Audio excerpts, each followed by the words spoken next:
即马是数位时代，网络顶头也愈来愈侪性骚扰案件。劳动部伫113年性骚扰申诉案件就1577件。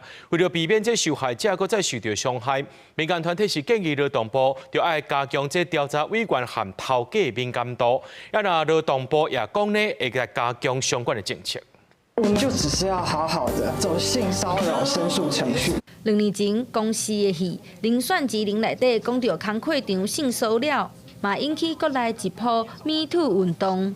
根据劳动部民国113年收到的1577件性骚扰案件内底，行为占66%，讲话占47%，文字占17%，网络骚扰占9%，性侵害占1.5%。所谓性骚扰的案件，甲前一年比有增加2倍。有民团建议讲，劳动部要提出政策来增加调查委员和头家企业对性骚扰的敏感度。蛮多的案例是很多，例如说有某些调查委员或者是某些民众在看数位性暴力的态度会比较说，数位性暴力就是大家也没有少一块肉，所以那没有什么这样子。对，那当然我们就是希望说在职场的这样的一个性骚扰案例处理上，要避免这样的状况。所以我们其实希望那个调查委员的这个培训以及这个雇主的敏感度，其实劳动部应该要做一些政策，让这个部分是可以提升的。为了保护劳工有安全的工作环境。